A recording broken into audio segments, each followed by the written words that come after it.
Fala moçada, beleza? Estamos aqui mais uma vez com o nosso Gestão Podcast. Top, boa noite pessoal. Hoje nós vamos receber um convidado aqui que é da música. Parceiraço, gente boa demais. Um papo maneiro pra gente aqui. Fala Robson, apresenta pra gente. Fala Dudu, fala Léo, Beleza, satisfação estar aqui nesse podcast, Gestão Podcast. Podcast. Cara, parabéns pelo programa, né, pelo podcast. Primeiramente, é uma ideia muito legal, as pessoas precisam muito ouvir sobre gestão, ouvir experiências. Eu estou muito feliz de estar aqui para falar da área musical, né, que é a área que eu empreendo, né, da área musical gospel. Então, estamos aqui. Show de Vai bola, ser uma honra estar com vocês aqui para Bater esse papo. bater esse papo. A honra é toda nossa. Já começou, já. É isso aí, meu irmão. Então, a gente vai aqui trazer para o pessoal a sua experiência, né, cara? Porque a gente fala de tantas áreas, né? Pessoa que está aí vendendo na rua, que está vendendo nas lojas, né? Que está empreendendo de uma certa forma, vendendo a imagem também, que hoje a gente tem essa questão da imagem, venda de imagem, né? Redes sociais, né, cara? Isso, pô, mídias sociais está em alta aí agora. E a gente queria trazer também a nossa cidade, é uma cidade que tem bastante evangélico, bastante músico. Bastante músico. Né? Bastante músico. E eu acho não é um legal mercado que... só evangélico, né, cara? É geral, Poxa, né? geral, bastante músico geral. E assim, eu falo evangélico porque eu acho bacana que a galera que começa ali na igreja, né, cara, tem muita gente de talento, né, Robson? A igreja é o maior formador de músicos que tem no mundo, né? Então, assim, você vê várias pessoas que tocam até em bares, em shows, cantores, sejam gospel ou não sejam, são formados na igreja. Na igreja, né? Conheço muitos, assim, muitos. Às vezes eu passo aqui pela 22 de maio, tem alguns shows ao vivo ali, sempre tem um músico que... Olha aquele cara lá, já tocou lá na igreja. Rapaz, mas essa pegada que esse batera tá tocando aí, pentecostal, é certo. E com você não foi diferente, Não, né? cara, não. Iniciou bem novinho. Bem novinho, cara. Assim, eu sou natural de Tanguá, interior de Tanguá, bairro do Riachão. Riachão? Terra da Laranja. Terra da Laranja. Riachão Posse? Posse dos Lá Coutinhos, naquele mano. lugar, São Maneiro, lá Aquele lugar que você encheu seu carro de poeira. Não chegava nunca, mano. Pô, eu ia falar, mas eu falei, não vou falar, não. Eu na Tem a frente, cachoeira. Léo tentando acompanhar. Né? Já conhece os buracos. Levei Léo lá na igreja, pô. Sumiu lá na Levei poeira? Léo lá na igreja. Caramba. Eu fui atrás dele, que conhece os buracos, né? Não, eu sei onde tem cada um. Ele sabe onde tem que passar com a roda do carro. Tem que ter acompanhado. É igual pegar ele e levar no Iguape. É a mesma coisa, vai ficar Não, vai dar ruim pra mim. Vai dar ruim. Então, aquela minha terrinha que eu até hoje congrego na mesma igreja, até porque meus pais são de lá. Muito top lá, cara. Né? Meus pais são de lá, é onde eu vou, não pega celular, eu vou só pra cultuar mesmo. Tem Wi-Fi, mas aí nego não liga, não pega essas ligações loucas. Meu pai e minha mãe é de lá ainda, então é um jeito também de eu estar todo final de semana lá na igreja e revendo meus pais também, porque às vezes a correria do dia a dia acaba passando muita coisa, né, cara? Acaba passando muita coisa.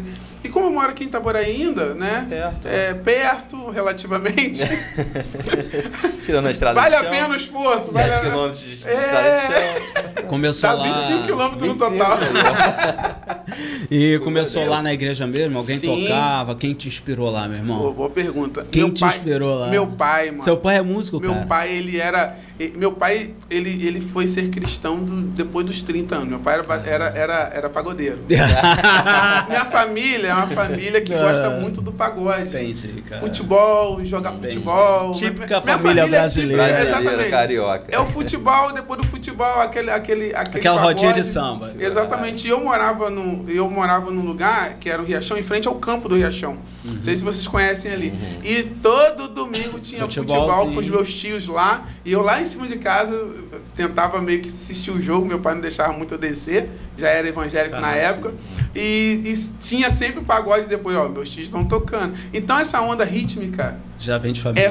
É de família. Então meu pai tocava bateria. Quando meu pai foi pra igreja e tal, ele tocava bateria. E quando eu tinha lá meus 4 para 5 anos, eu sempre andava agarrado nele para onde ele ia. E ele começou até a fazer aula de bateria. Eu lembro que eu ia no curso com ele e olhava aquelas partiturazinhas e ficava decorando as figuras e tal. Até que um belo dia, num ensaio de criança, eu nunca tinha sentado na bateria para tocar, eu só via meu pai tocando e via meu pai estudando. Só que aquilo ali, sei lá, entrou na minha cabeça, eu ficava vendo os movimentos, pegava a panela da minha mãe em casa. Em casa tinha eu ensaiava em casa. Vai inspirando mesmo. A questão da inspiração foi chegando. Um belo dia meu pai dormiu, assim, no sentido de foi no banheiro, no dia do ensaio, começou a tocar uma música com meu pai lá fora. E eu simplesmente eu sentava perto do meu pai. Sentou na bateria. Sentei na bateria. Foi embora. Meu pai chegou correndo, olhou assim. Que isso? Aí sentou do meu lado e deixou você tocar. Ali se descobriu a isso questão com musical. Anos? 6 anos. 6 anos. Novo, já tava novo. 6 para 7 anos. Então o primeiraço foi a batera. Foi batera. Assim, assembleando começa sempre na batera. Pô, tem toda irmão. uma situação. Mano, vou te falar, o cara é multi-instrumentista. Cara. Eu fui lá na igreja e ouvi. Irmão, o cara tocou baixo, o cara tocou bateria, o cara tocou guitarra, o cara só não tocou teclado porque ele já tá enjoado. Porque toca também, né? Por quê? Não, teclado hoje é o principal. Eu só não toquei teclado porque eu passo a semana toda tocando teclado. É mesmo, cara. Foi muito coincidência. O dia que ele foi na igreja, o meu batera faltou. E aí eu fui pra bateria e tem uma aluna minha de teclado lá e eu coloquei ela pra tocar teclado. Então fui pra bateria porque... Depois deu aquele pega depois no baixo. No baixo. Depois meu irmão dá um pega bateria lá. também, então foi bateria, eu fui pro baixo. Aí ficou aquele revezamento, entendeu? Aquele revezamento. Passa o bastão, pega o bastão, passa o bastão. É muito natural isso na Assembleia. Deixa eu tocar essa na bateria, deixa eu tocar essa na guitarra. É muito natural. E dali, dos 6 anos pra lá, eu comecei a tocar. Meu pai meio que abandonou a parada, me deixou lá, herdeiro. Foi ser porteiro da igreja. Jogou o pai pra porta, irmão. Pai, daqui... Me dá o banquinho que é meu. Liberado, aqui agora é comigo. Banquinho, a baqueta aqui, o banquinho. Fica à vontade pro senhor ficar onde o senhor quiser na igreja. Aí ele escolheu o portaria.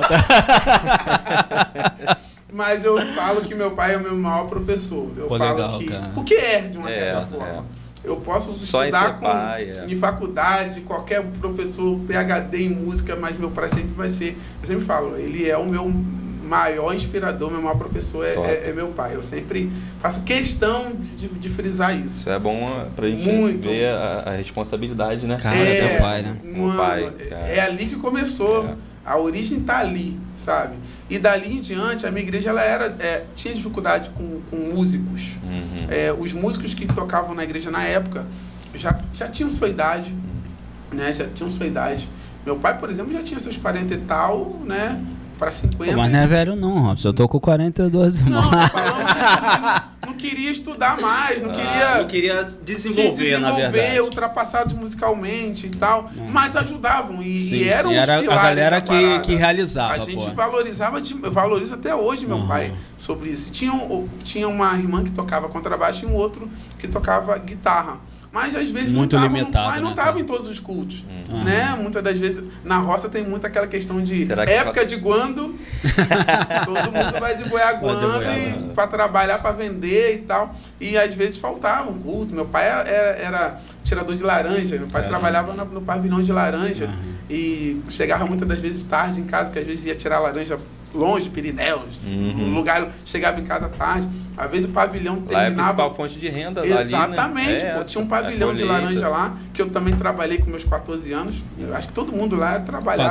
Passava, era lei. Era o início do... Era lei, mano.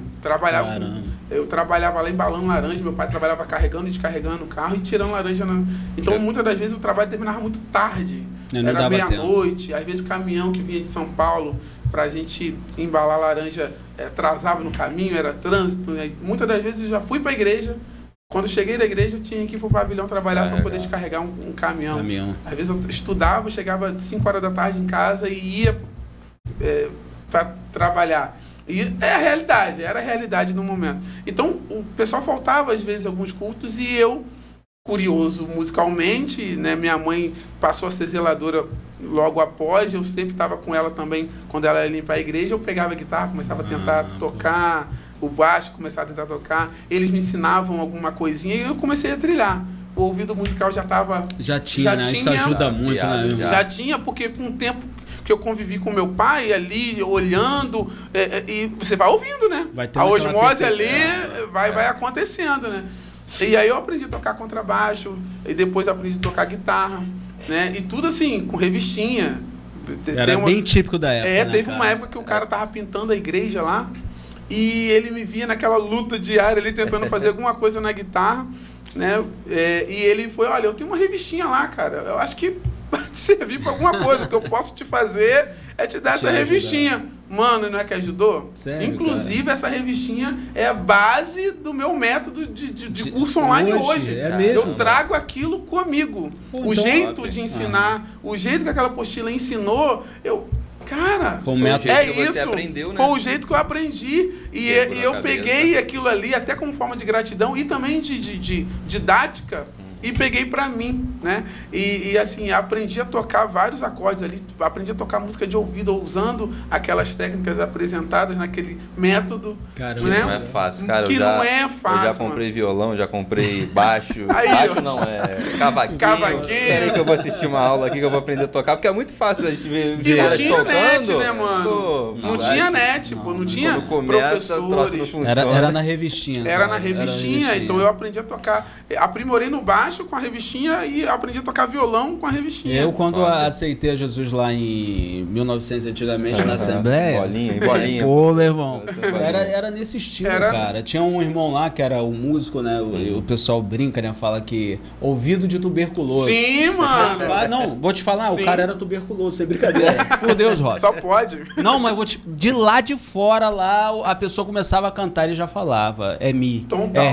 Falava, irmão, e era. Caraca. O cara era muito fera. E tentou ensinar a gente, não aprendeu, né? Mas tentou. É aquilo, né? Tem um amigo meu que fala assim, ó, quem tem, tem. Quem não tem, vai pro monte.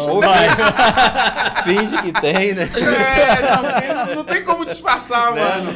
Ou sabe ou não sabe, enfim. Mas era o esquema da revistinha. Era, mano, você não tinha professor, você não tinha internet. Hoje, pô, eu quero aprender a fazer dó. Ah, tá, é assim. Aplicativo, né, Robson? Toda hora tem vídeo pra lá e vídeo pra cá, tudo ensinando. Só não tem numa ordem lógica. Se você for aprender tudo pela internet, você fica um músico meio viciado em algumas coisas, bem perdido. Mas tem tudo ali, se você souber. Tem a informação ali. Tem a informação, tem tudo ali. Só não tem na ordem, mas tem. Por isso que precisa de um professor para poder você te orientar o passo a passo, para você crescer correto, né? Mas tem tudo. Naquela época, era aquela revistinha e as pessoas viam nosso esforço e tentavam nos ajudar de alguma forma. Teve um outro amigo meu que tinha um livro do Almir Shediac, né? Harmonia e Improvisação, 300 páginas. Nossa. Ele foi, me deu, aí me emprestou para me tirar xerox. Eu falei, pai, empurrei meu pai para meu pai pagar a xerox na época, que também não era. Não, era caro. Não é acessível. Não era acessível, né, mano? Você hoje tem PDF, né, no celular. Eu tenho todos os livros que eu suei para ter naquela época, eu tenho hoje no PDF. Enfim, loucura.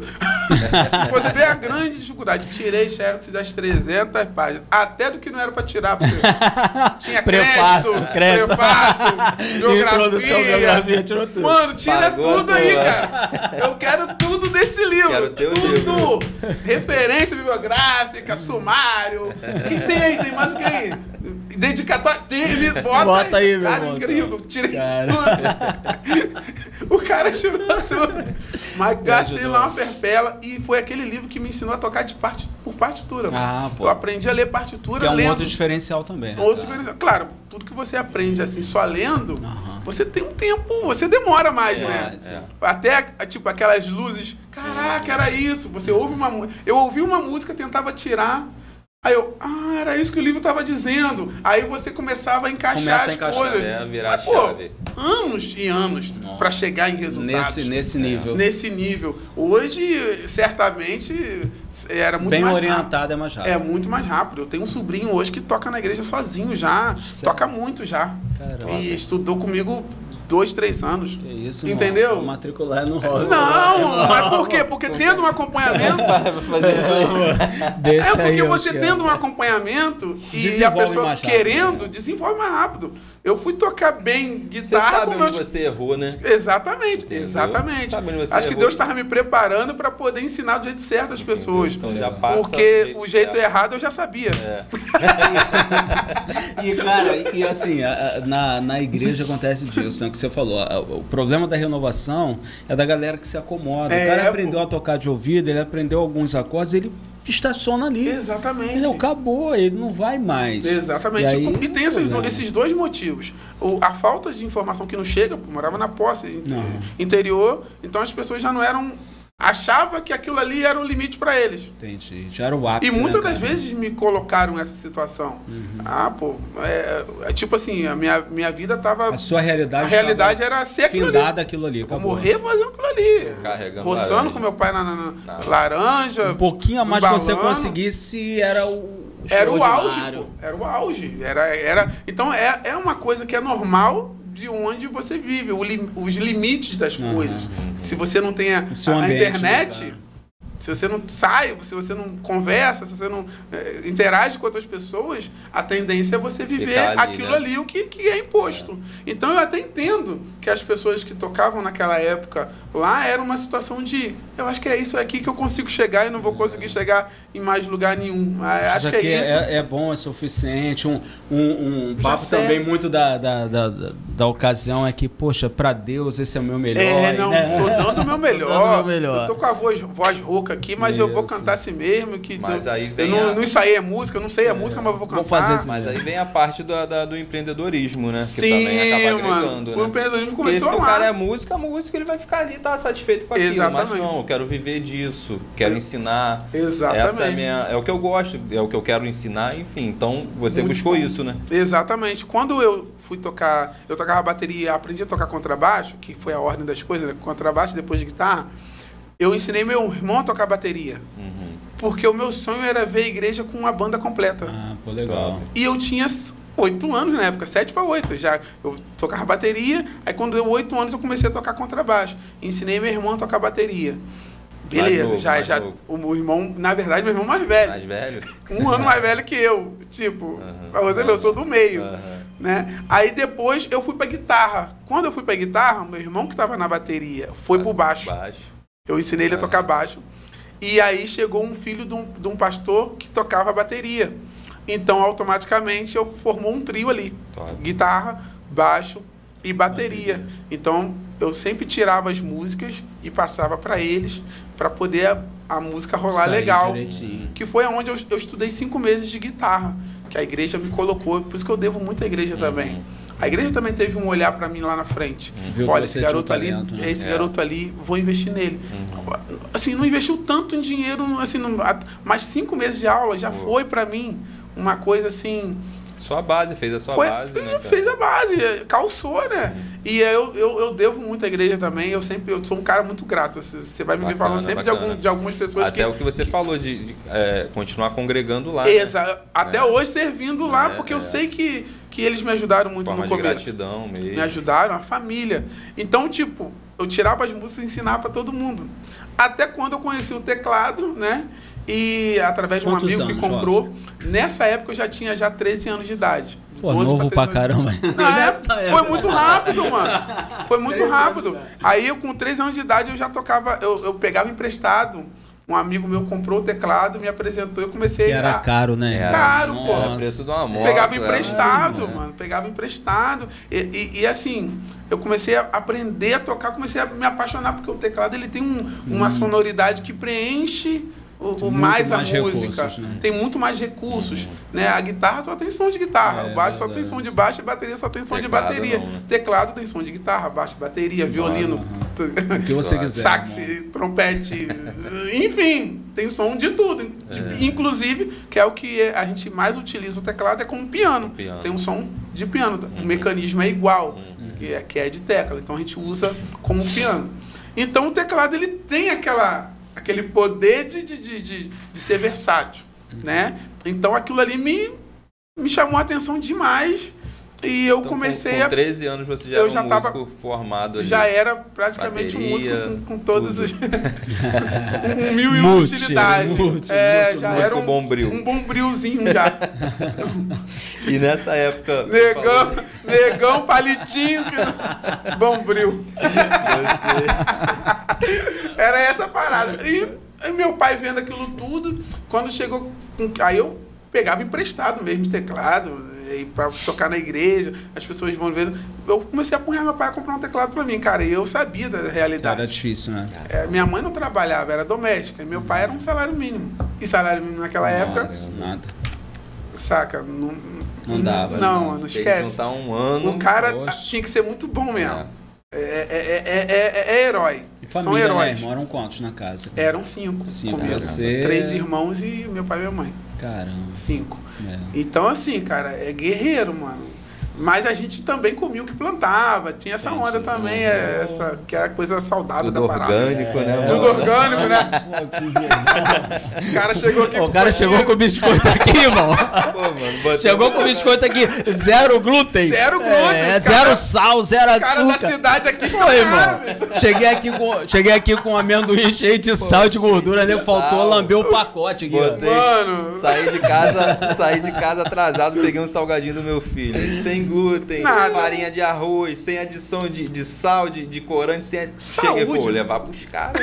Vou dar uma moral. Cheguei lá, o cara, que troço ruim é esse? Manda fofura. Ô, mano. Tá de minha esposa, que é nutricionista, que ia adorar essa parada, né? Ela ia gostar. Já conseguiu me tirar o refrigerante, um monte de prato. Pô, na próxima eu vou comprar aquele de 50 centavos. Que é cheio de troço, cheio de corante, né? Sal, gordura, corante. Então chega aí com as paradas, os caras iam gostar. Cheio de corante, cheio de troço. Então, tipo, mano, urucum, aipim, quiabo, laranja do pé. Era isso que a gente, pô, natural, goiaba. Era isso que a gente... Né? Era bom, mano. Eu sinto até saudade daquela época, porque não da dificuldade, mas do que era de bom, né? Chegava da escola, jogava bola no campinho ali. No quintal ali. No quintal, era outra realidade, amigos, outra realidade. Sem preocupação também, né? Graças a Deus. Não tinha boleto, né, irmão? Não tinha essa responsabilidade hoje em dia, né? Nessa época, você tocava na igreja, estudava e já trabalhava? Nessa época você ainda estava na parte ali de laranja? Sim. O que você fazia? Com essa época ainda que eu estava com os 14 anos, eu comecei a trabalhar no pavilhão de laranja. E aí eu comecei a dividir a escola, né? Com o pavilhão de laranja e a igreja. Quando eu estudava de manhã, eu chegava em casa e à tarde iria trabalhar. E se não terminasse tarde, eu ia para a igreja, né? E quando eu estudava à tarde, eu trabalhava de manhã, estudava de tarde e ia para a igreja à noite. Se tivesse trabalho ainda, não ia para a igreja à noite. Eu voltava para o trabalho.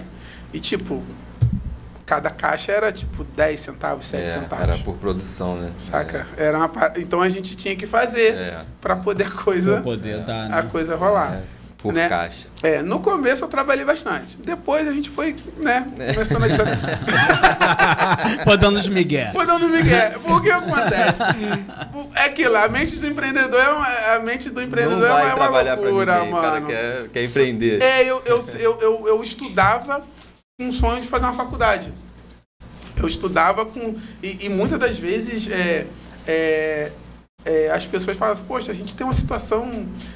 pobre, da onde que pobre faz faculdade? Você quer fazer faculdade? Você quer fazer faculdade, você é maluco? É meio que de E vou ser sincero, cara, não botando culpa, porque minha mãe é um absurdo de pessoa aí, maravilhosa. Chegou o negócio. Esse é congruente. Mas pela situação do momento, da nossa realidade, eu falei pra minha mãe que queria fazer faculdade. E que isso? Se você acha que a gente vai fazer faculdade? Faculdade é só pra rico, não é pra gente. Tá, naquela realidade. E eu não culpo ela, pelo contrário. Era a realidade. Só que eu virei e falei assim, não, mãe, eu vou fazer a faculdade. Eu não sei como, mas eu vou, pô. Faculdade mais próxima é o quê? 80 quilômetros? Não, até que na época, depois, mais tarde, quando eu fui fazer, eu fiz aqui em Itaboraí, na Omni, na faculdade de Itaboraí. Já tinha, mas na época não. Mas eu sempre estudei, eu queria fazer o meu ensino médio num lugar onde me preparasse para fazer o Pro1, fazer o Enem, aquela coisa toda. Então, quando eu terminei o ensino fundamental ali na localidade, eu fui pro Orelhão na época fazer pré-matrícula, ligar para a Secretaria do Estado, fazer a pré-matrícula para poder estudar em Rio Bonito. Aí, mano, foi triste, porque eu fiquei horas e horas no orelhão, mas consegui falar. Fiz a matrícula minha e do meu irmão. Top. Para estudar em Rio Bonito. Aí, tudo era carta naquela época, né? Quando chegou a carta no correio pra gente com a confirmação da pré-matrícula, eu fiquei doido. Minha mãe também, por causa da preocupação, mas eu fiquei muito feliz, porque, pro ensino médio. Ensino médio. Pra mim foi uma conquista absurda. Hoje em dia você abre o celular aqui... Exatamente, porque era a escola que eu queria estudar, era a escola referência, uma escola tipo assim, era uma escola pública, mas que tinha um preparo. Que tinham pessoas sérias dando aula lá, tinham professores de faculdades lá. Então eu fui estudar em Rio Bonito e realmente eu me preparei muito bem pro Enem, foi aonde eu fiz o Enem e consegui a bolsa no ProUni para fazer contabilidade. Mas não formou turma, mas eu fiz administração. Então, eu fiz faculdade de administração aqui Quando minha mãe soube que eu ia fazer faculdade, que eu contei pra ela a notícia, ela não acreditou. Não. Caramba. Não, sério, ela não acreditou. Sério?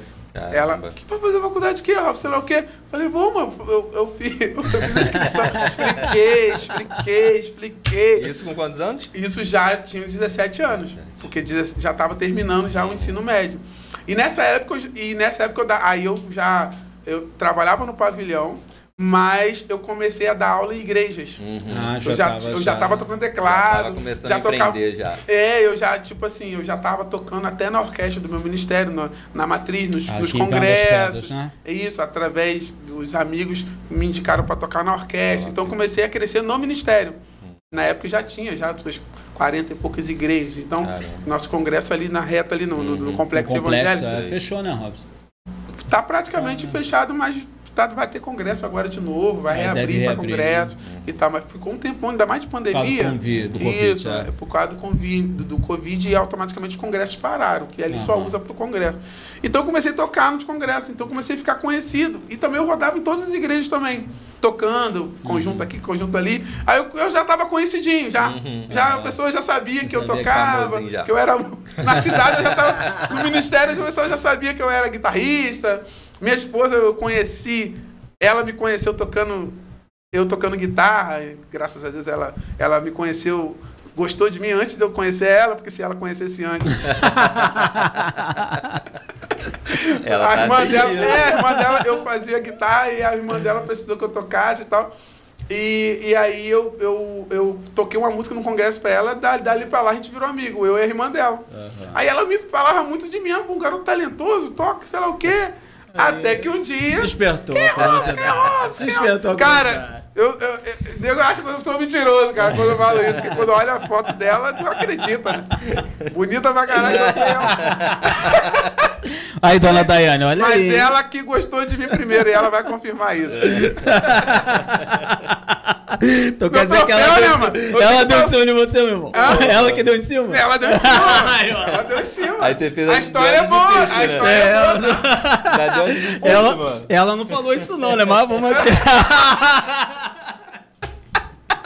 Vamos fingir.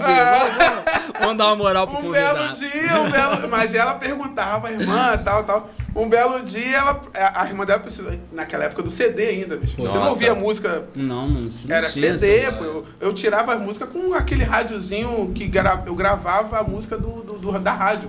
Eu comprava as fitinhas, botava a fitazinha ali... Na fita. E gravava, na hora, esperava o rádio pra tocar a música. Pra tirar a música. Mano, era loucura, isso aí é loucura, pô. Você fala tirar a música, cara. O pessoal não sabe nem o que é toca-fita, irmão. Aí eu perdi alguns momentos da música, né? O momento inicial da música, você acabava perdendo. E a música que eu tenho que tocar, ia lá, gravava.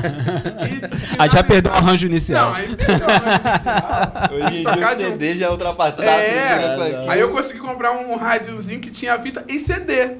Muita dificuldade. Quando eu trabalhava, comecei a tudo montar da laranja. minhas paradinhas. Já fazendo os esquemão. Aí meu pai, com toda dificuldade, comprou um tecladinho Sandy Júnior. Teclado Cássio. Nossa. Um teclado Cássio, antigão, Sandy Júnior, tocava as músicas do Sandy Júnior. Eu aprendi a tocar aquilo ali, pô. Mas meu primeiro casamento que eu toquei, eu aprendi a tocar usando aquele teclado. Aquele teclado lá. Ele acendia a luzinha, varão. Pô. Era um show, o teclado era um show. Você tocava ali, sim. Você ia acompanhando os acordes, né? E eu aprendi muito com aquele teclado. Bem didático. Bem didático. Teclado Cássio Sandy Júnior. A dica aí do professor. Didático, acende a luzinha. Cássio, acende a luzinha. Então eu aprendi a tocar a marcha nupcial. E toquei meu primeiro casamento com 16 anos. Foi legal. Tocando nesse teclado. Simplesão escondido de todo mundo pra poder... Não, loucura. Ninguém podia ver o tamanho do era músico. bem maior do que eu, pô. Ninguém podia ver o tamanho do músico, Tá não. louco, pô. Eu não ia confiar, não. As pessoas não iam confiar, não. 16 anos. Você ia? Músico?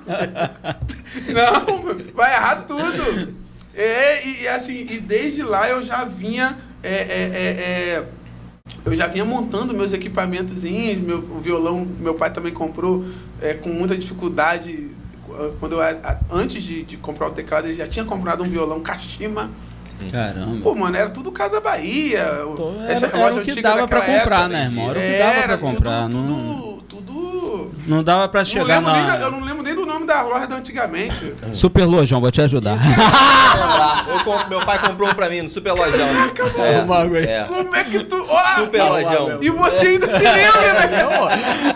Eu não sou velho, eu sou antigo, né? Caraca, Léo, verdade, cara. Super Lojão, pô. DGM e aquele Ponto Frio. Ponto Frio. Meu pai comprou... Até pouco tempo. Até pouco tempo tinha, mas Ponto Frio também é muito antigo. Porque eu lembro que meu pai comprava muito... Meu pai era cliente ativo na Ponto Frio. Carnei? Eu lembro que meu pai comprou um pra mim. Tudo, só carnei tudo. Não era carnei tudo, não era só carnei.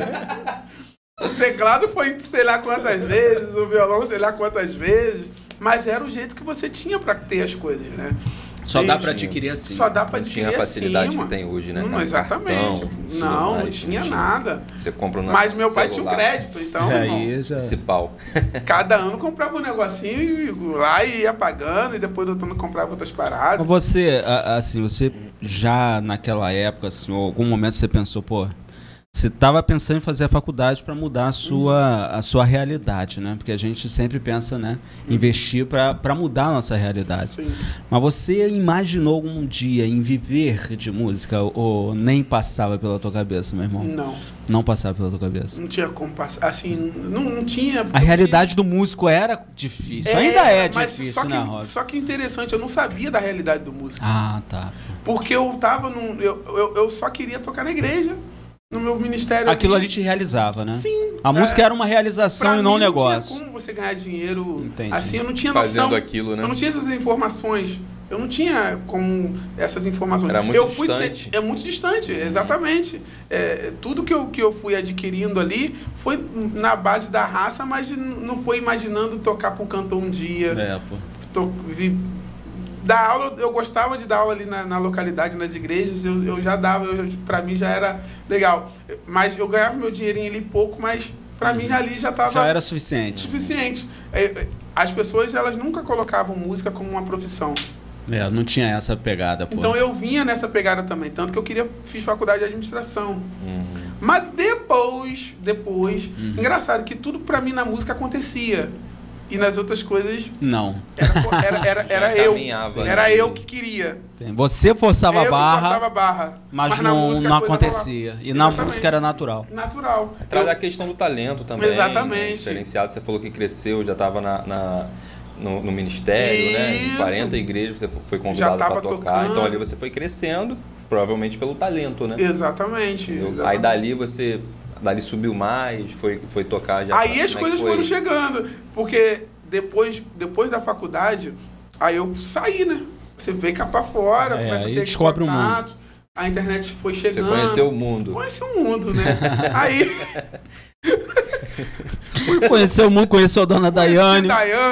Morava já no Areal, Daiane? Conheci todo mundo. Morava no Areal, Daiane? Morava no Areal. Sempre. Conheci Areal. Nossa, aí, ó. Pô, era melhor voltar. Acho que era um dia. Época, Areal era, um dia de viagem, irmão. Nossa. Um dia. Pra chegar na casa dele e voltar pra casa dele. Mano, pra me namorar. Caraca. Quantos ônibus? 2 ônibus, filho.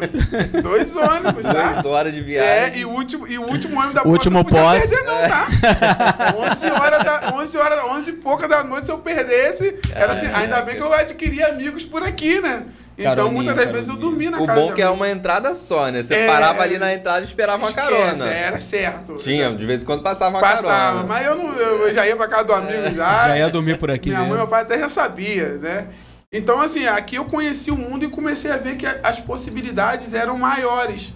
Tinham outras, né? E a gente também começou, eu comecei a ter uma banda lá dentro também, a gente saía em algumas igrejas cantando. Então, sabe aquela coisa que você, uma coisa dá em outra? Vai puxando, né, cara? Você vai na minha igreja, a minha banda tocou. Você é de outra igreja, de Itaboraí. Cara, gostei daquela banda. Vai lá na minha igreja. Vai lá na minha igreja. Claro. Então, as pessoas começaram a conhecer o trabalho da banda e automaticamente o meu trabalho.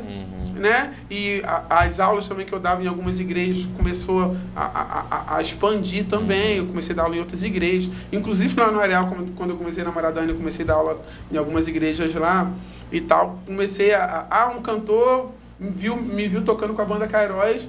Pô, eu vou tocar em tal lugar, você pode ir comigo? Aí comecei a tocar com alguns cantores. Quem foi o primeirão aí, da galera conhecida que você primeirão tocou, da galera, Robson? assim, eu comecei a tocar com a Michele do Vale, que é uma cantora aqui de Itaboraí, né? Depois da banda Cairóis eu comecei a tocar com ela e com um amigo meu chamado Maicon, lá de Itaipu. Conheci, aí eu comecei a tocar em congressos do estado, aí já começou a parada, começou a subir. Ali, né? O meu maestro era Fábio é gente boa, doido, mas gente boa. Foi o cara também que me levou para várias coisas, várias agendas, cantores e tal. Então ele sempre me chamava. Eu tomava na cabeça porque fazer video cover, né? Foi ali que teve a virada de chave mesmo, pra você largar a caixa de laranja e só a guitarra.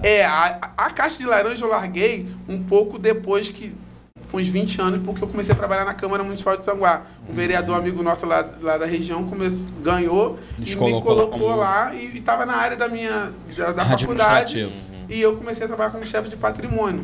Então, automaticamente, ali eu saí do pavilhão com meus 18 anos para 19 anos. Eu comecei a trabalhar ali. Então, eu cheguei a fazer muito trabalho de administração. Trabalhei, não sei se vocês conheceram o seu Maurício da Cajoma. Era dono da Cajoma. Ele tinha um áreas lá dentro também. Eu fiquei 1 ano trabalhando lá com eles também, por indicação também, na área administrativa. Aqueles cavalos caros lá. Comprava as paradas, comprava ração, remédio para aqueles cavalos caros. A responsabilidade danada. Eu não tinha mais cuidado do cavalo. Aquilo é uma Ferrari. O quê? Morreu um bicho daquele lá. Você tá maluco. Você ficava em cima de mim, comprou certo, tá acabando, sei lá o quê. Comprou a ração errada. Mano, conseguimos implantar um sistema lá de monitoração de cavalo, da onde tava, sei lá o quê. Eu gostava desse negócio, de sistema, adorava esse negócio. Essa logística. Logística, eu gostava muito. Depois eu fui trabalhar na empreiteira de obras também. Na empreiteira de obras, aí foi onde eu casei na época, né, com 24 anos. E assim que eu casei, quando eu cheguei na lua de mel, fiquei desempregado. Caramba. E o que me segurou? A música. Foi aí... Foi exatamente aí que a parada começou a na lua de mel, cara? Tinha acabado depois da lua de mel. Depois, assim, coisa com conta pra pagar de casamento ainda. Casa pra terminar, porque não tinha terminado tudo. Desempregado. Aí a música comecei a dar aula, eu comecei fiquei quase 1 ano só dando aulas, mas a coisa começou a crescer. Os alunos aumentaram e eu comecei a tocar para esses cantores todos nesse período, né? E eu toquei com a Thalita Pertuzati, que participou do primeiro The Voice Brasil, nessa época, com 24 para 25 anos eu comecei a tocar. A gente já estava em contato com produtores da Globo para poder mandar música, mandar arranjo e tal. Eu fiz várias agendas com Thalita Pertuzati na época, com a Débora Pinheiro, que é a irmã dela. Eu comecei a conhecer artistas. E toquei até aqui em Itaboraí, em shows de rua e tal. Enfim, depois eu saí e continuei só com os vídeos cover da Michele. E lá eu conheci o Jairo Bonfim, na empresa de vídeos cover. Aí, quando eu conheci o Jairo Bonfim, que foi o boom mesmo. Porque ele tinha um público já, né? Eu comecei a fazer arranjos para ele, pro canal do YouTube dele. E aí os outros cantores da MK, que ele era da MK na época. Pra quem não conhece, hoje você toca o quê? Hoje eu toco o teclado para Jairo Bonfim, no canal do Jairo Bonfim. Viaja o país. Viajo com ele, Semana passada mesmo a gente estava na Bahia. Na Bahia. Né? Toco no canal do YouTube do Paulo Neto, do cantor Paulo Neto. Top. Toco no canal também da Sara Beatriz, que inclusive o vídeo de maior visualização que eu tenho hoje é com a Sara Beatriz, que ela cantou Todavia Me Alegrarei, virou uma febre do TikTok, por causa do grito que ela deu lá e tal. Pessoas dos Estados Unidos reagindo, fazendo react, né? React que fala. Hoje ela ultrapassou os 40 milhões de acessos. Caramba, você tá lá. Ela foi pra Eliana e tudo, e eu tô lá. Não apareceu minha cara não, mas a minha mão apareceu minha mão apareceu lá no story do Neymar lá. No vídeo apareceu, tal, tocando. Mas o Neymar postou lá e ó, todo mundo sabe que sou eu. O Neymar cortou você. Neymar botou sua mão postou lá. As pessoas me mandando mensagem quando ele postou assim, se você não sabe, quem que sua mão tá lá, sua mão tá lá. Não, cara, sua mão tá lá, bicho. Eu falei, todo mundo sabe que é minha mão. Não, mesmo assim, cara. Pô, mas isso foi a cara, bicho.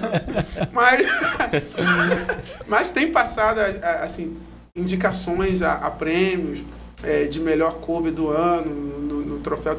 Esse ano, fui indicado, o meu arranjo foi 3 vezes indicado por cantores diferentes. Que legal, e tal, lá de São Paulo. Ano retrasado, eu ganhei o prêmio de tecladista revelação do ano por um site lá que fez votação. Botei a galera toda pra votar. Tchau. Quantas congregações estão de Galatia? Mandei uma mensagenzinha, a galera se mobilizou. Foi lá, deu uma moral. Dá uma moral aí porque é bom pro meu trabalho, tal. Aí, dá uma moral pro irmão. Mas, pô, tá lá, ganhou. Ajudar o irmãozinho. Ajuda o irmãozinho aqui, humilde, né? Então a gente tá aí fazendo um trabalho e aí, nesse meio período eu lancei o curso online. Você lançou o curso online? É porque eu quis aproveitar a oportunidade, né, cara? A vibe, assim, né, eu cara? sempre... É o que? Antes Teclado? de ser teclado. Antes de ser músico profissional, né, tocar com cantores, fazer arranjo, eu sempre fui professor. A veia de professor sempre esteve em mim, desde o começo de lá atrás que a gente contou a história. Ensinei meu irmão, o primeiro aluno meu pro meu irmão, né? Com 6 anos. Então eu gostava disso. Eu adoro, tipo assim, se tiver um violão aí, pra mim é a maior alegria chegar, ensinar você a fazer um dó maior, um ré maior. Isso pra mim, ver as pessoas fazendo algo que eu fiz parte. Legal. Então sempre tive isso, de ensinar. Então, assim, por que não fazer isso chegar a mais pessoas, né? Por que não? Porque tocar com cantor, ser músico profissional, um dia passa. E é um meio, tudo cara, passa. né? De mas entender. o que você... Agora, um aluno que você ensinou a tocar é o legado que você deixa. Fica pra sempre, né? Fica pra sempre, Ninguém sabe? tira isso. Ninguém tira, exatamente. Então, isso é legado. Então, eu sempre, mesmo tocando com artistas, eu sempre mantive dando aula. Eu tenho uma escola de música no Itanguá. Mas por que Itanguá? É a cidade onde eu nasci. As pessoas te conhecem. É a cidade onde eu não tive informação e eu quero que eles tenham. Pô, legal. Sabe? Dando retorno, né? Exatamente, eu tô só retornando. Então, eu tenho lá uma sala onde eu dou aula em alguns dias da semana e fico dividindo entre produção musical, porque hoje eu sou produtor também, musical, na área gospel. Sou produtor também em canais desses cantores que eu falei pra vocês. Toco o Álvaro Tito também, né? Que Álvaro é não posso esquecer de mencionar. Álvaro, que tem mais de 40 conhece. Quem tem menos também. Não, pô, porque mas foi cantores que eu nasci. Eu era novinho, mas eu conhecia esse então, por isso todo, eu na Breia cantava também. direto, então, eu tô falando. Eu na Breia lá lá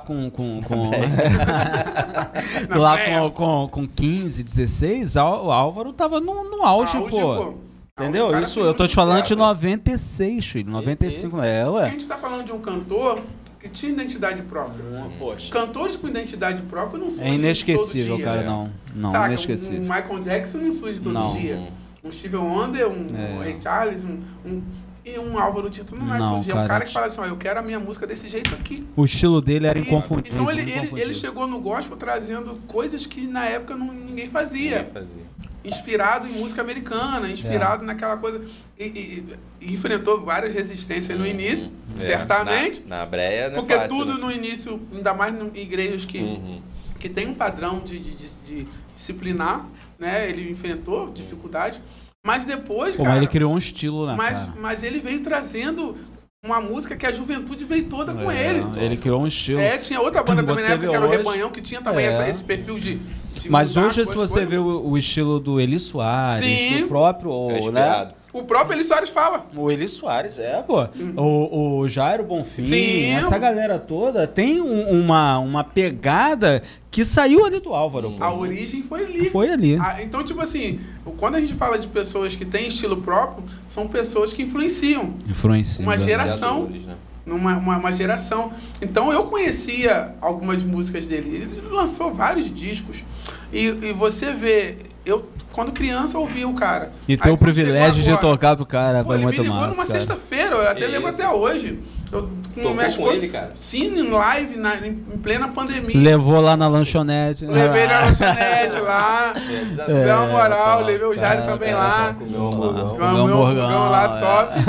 Então, assim, quando o Jairo, eu comecei a tocar com o Jairo, foi uma realização. Não, mas quando ele te ligou, e aí conta? E quando eu comecei a tocar com o Álvaro também, foi outra. Ele me ligou, eu tava sexta-feira de noite assistindo uma televisão com o Daiane. Daqui a pouco, eu já tinha encontrado com ele uma época, né? Mas não tinha tido aquela coisa toda. Eu fiz um arranjo para uma outra menina que ele participou lá. Então não fiz diretamente para ele. Mas pegou meu contato com alguém. E eu tô na sexta-feira no meu celular, toca, ver foto pelo zap, né? Álvaro Tito. Daiane, atende aí. Fala que é minha secretária. Mano, eu não soube. Eu não sabia que reação teve. Não, eu não soube, mano. Eu não tive reação, cara. Caraca, eu falei, mano, o Álvaro Tito tá me ligando pra quê? Isso é trote, pô. Isso é loucura. Atende aí, porque é trote. Aí você fala que eu não tô, sei lá. Sabe aquela onda? Mano, aí foi, Daiane foi. Não, Rosa, atende. É Álvaro Tito. Alô? Aí aquele medo, né? Fala, nego, que não ver. Ele sempre é assim. Cara, super alto astral, cara. Super alto astral. Um cara, um amigo, que se tornou um amigo mesmo, um irmão. E ele virou pra mim e falou assim... Eu falei, fala, mano, que satisfação você me ligar, aquele medo de saber o que falar, né? Porque tem coisa que te derruba logo no começo. Na primeira. Né? É igual entrevista, né, mano? Igual entrevista de emprego, né? Tem coisa que você fala que já te derruba logo. Então, mano, pisei em ovos legal assim. Fala, mano, que honra. Aí tu, sem exagerar tanto, que você não...